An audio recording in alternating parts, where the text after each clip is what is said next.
What's going on, everybody? It's your boy Crypto Bobby. Hope you are having a great day, great night, wherever you are watching or listening in from.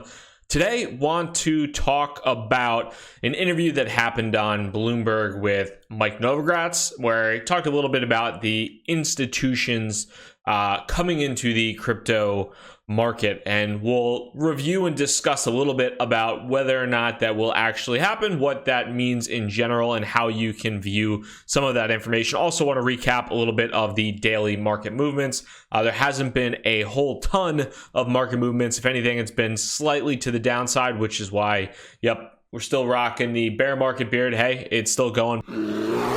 But we'll get into all that and more in today's episode. So over on On-Chain FX right now, which is right now really one of my favorite sites as far as just digesting data in the crypto ecosystem. I've always been a fan of theirs, but they've added some kind of new cool just sorting methods and categories. But they've added a bunch of new assets, which, I mean, a lot of them are kind of, we don't really need to look into them. So I'm sorting this view right now. If you're watching this on YouTube and not the podcast, sorting this view by large caps right now. But if we're looking at large caps, there's only one large cap, or two large caps, that are in the positive versus USD in the past 24 hours. One of those is Monero, which has been showing a bit of strength recently. And the other is Maker, MKR. And Maker has been, quietly, it's up about 40% in the past 2 weeks. I have a small bag of Maker. It's not a massive portion of my portfolio,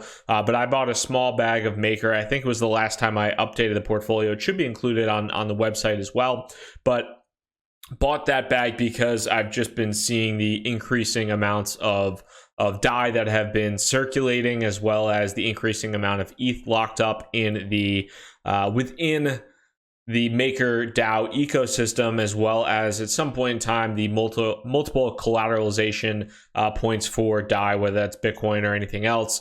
But so I bought a small bag of that. That's been doing really, really well. It's up to $547 right now. Believe close to an Ethereum and Bitcoin all-time high right now, not USD all-time high, but compared to BTC and USD, it's been doing quite well recently, which has been interesting to see. But the whole market as of recent past few days kind of chilling out, at least so far this week. Ethereum had the nice run over the weekend, but not too much happening outside of that. So want to talk a little bit about this interview and this article that came out in Bloomberg, and this is something this morning that was published, and I'll put a link below in the YouTube and the podcast description.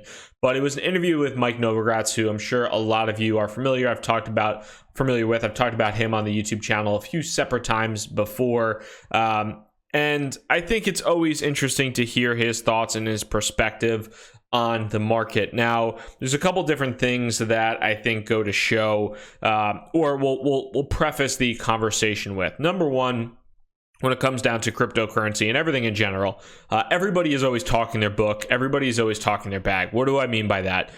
If you own a lot of Bitcoin, you are always going to be talking up Bitcoin, and the people that are talking up Bitcoin are typically the ones that have a large percentage or a substantial portion of their net worth in Bitcoin. If you are talking up XRP or ETH or whatever it might be, Tron, and any type of altcoin, people tend to talk their books. So I think you always have to preface that. A lot of people are like, well, he owns a lot of Bitcoin, or he owns a lot of crypto, so of course he's talking it up. Yes, obviously, that is always going to be the case, whether, when we're talking about these financial markets, something I think that you always want to think about and always consider.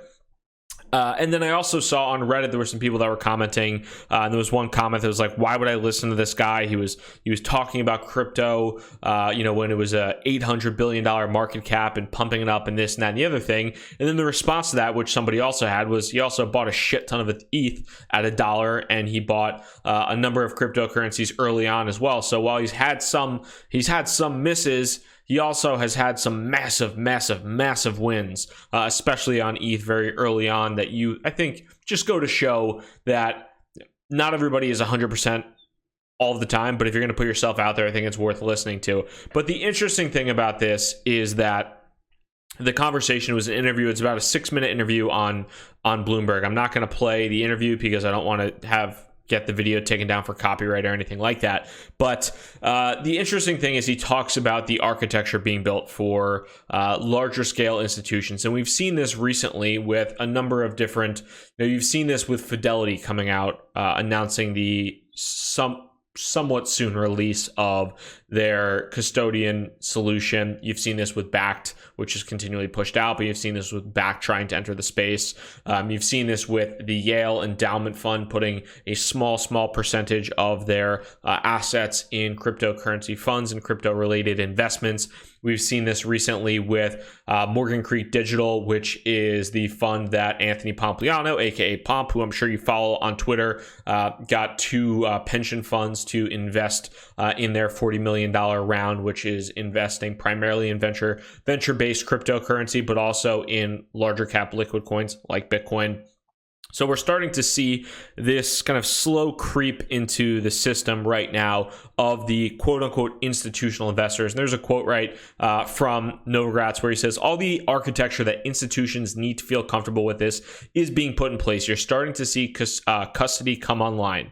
And that is quote unquote paving the way for the smart money to enter the space in an actual serious fashion. A lot of the time right now with smart money or larger scale money entering the crypto space right now is through venture funds or through these kind of more nimble, highly liquid crypto native funds that are getting investments from these larger scale companies and not directly putting any type or trading any type of assets.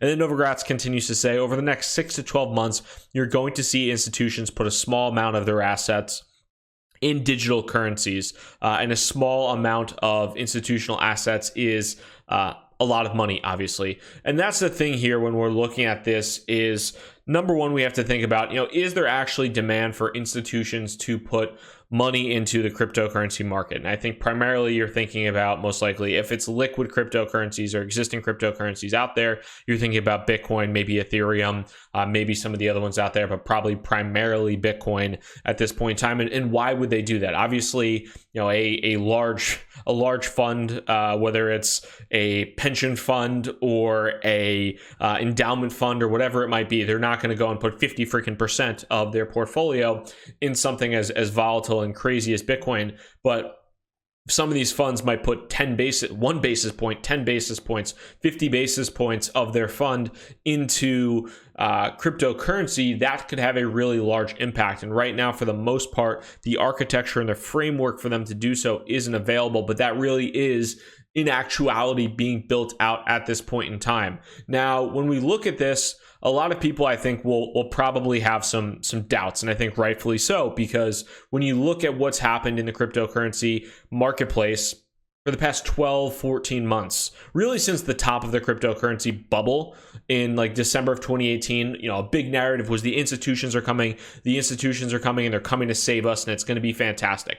Well, the institutions obviously haven't come, or at least they've the institutions haven't come to any real size in the cryptocurrency market. I have the mind of a child, but the institutions haven't come to the cryptocurrency market in any major size that would affect it to the positive. They certainly haven't provided any level of stability to Bitcoin or to cryptocurrency as a whole, even if they've joined the fray. So when you think about that, I think a lot of people look at this and say, hey, this is BS. This is, again, somebody talking their bag, trying to, they bought Bitcoin at $4,000 or $6,000 or whatever, and they're trying to get that back up to exit their investment or whatever it might be. Who knows? But I do think one of the things, and I've kind of been convinced about this just the longer I see things develop, and everybody, because of the way cryptocurrency trades, it is traded 24/7, 365. People are inherently very much, it is a real-time valuation. People are able to trade, they're able to enter and exit positions really on a need basis.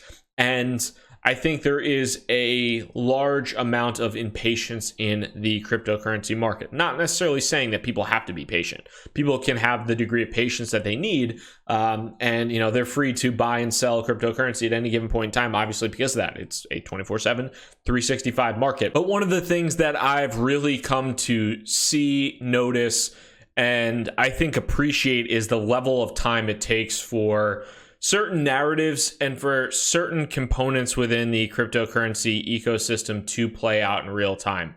Because of the nature of the trading of cryptocurrency, because of that 24/7, 365 environment, people are, I think, inherently impatient. You want everything, and I want everything now. When somebody is talking about in December of 2017, the institutions are coming, we want those institutions to come and save us and to pump our bags tomorrow, right?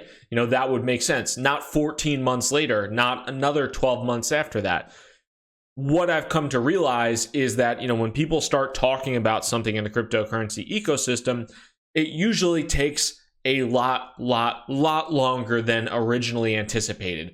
Whether that's because the infrastructure in place is just simply not good enough yet, and it is not either usable enough or just not developed enough, or isn't comfortable enough for either small scale investors or large scale investors, or it could be regulation, it could be regulatory clarity, it could be a variety of factors. But just looking at it, things take longer in the cryptocurrency ecosystem than most people are comfortable with or have the patience for because of the nature of that 24/7, 365 trading environment. So that's something I think is definitely worth thinking about and keeping an eye on really as you look at this stuff. I know you're probably sick and tired of hearing about the quote unquote institutions are coming, the herd is coming, and you as a retail investor and me as a retail investor are sitting there with the bags down 80% or whatever it might be, and like, when are these big institutions coming? Hey, maybe they're 100% not. I don't think that is going to be the case, but it is going to take a lot longer than I think most people thought originally, and it will take longer in the future than we're seeing right now and that most people have patience for. Now, the last component of this and the last part of this discussion that I thought was interesting was where kind of the value proposition of the investment thesis around cryptocurrency was discussed. And in this particular case, Mike Novogratz singled out Bitcoin as being kind of the one that really sticks out. And I think it sounds like that most of the larger players in the space are most comfortable with. And the thesis of digital gold is the one that they're looking at as something that might be what actually interests larger investors or institutional investors to actually put skin in the game. And that's something that I think is going to continue to play out. And I'm sure, again, a lot of people watching this and listening to this right now are saying, digital gold my ass. This Bitcoin thing went up to $19,000 and now it's at $3,000, right? Now, you have to look also a little bit longer term at where Bitcoin had come from previously. But some of the elements of Bitcoin, or there's kind of numerous attractive elements of Bitcoin, the economics behind it, the scarcity of it, the security of the mining network as well. And then really it being that kind of digital gold that no one single nation state can control, and depending upon how things move with just the global economy, as well as a lot of the currency instability that we're seeing in some of these smaller countries right now, something to really keep an eye on. And that might be something that could potentially push some of these institutions to, again, put a very, very small percentage, we're talking basis points here, most likely not percentages, of their assets in cryptocurrency, specifically Bitcoin, maybe some of the other ones. Maybe it's also venture investing, kind of seed, Series A, Series B, probably not seed rounds, but venture investing through these VC funds and things like that. But it will be really interesting to watch a lot of this pan out.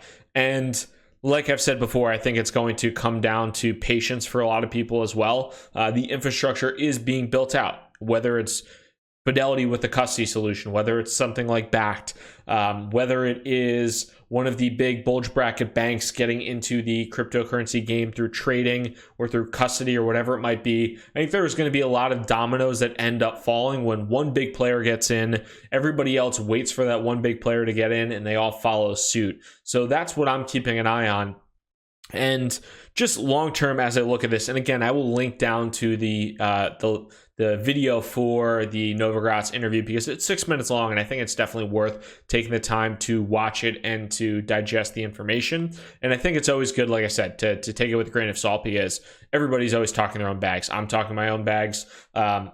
You're probably in the comments talking your own book, whatever it might be. But I do think it's helpful and good to consider all of this moving forward as well. Would love to hear your thoughts in the comments on this subject too. If you are on YouTube, definitely sound off in the comments. If you're on the podcast, hit me up on Twitter, as always, at @crypto_Bobby. If you enjoyed this video, make sure to hit that thumbs up button. Helps to get it out to as many people as possible. Podcast, always leave a rating and review. But outside of that, guys, we'll always be back with more content. Thank you so much for your time. Crypto Bobby signing out. Hope you have a good one. Peace.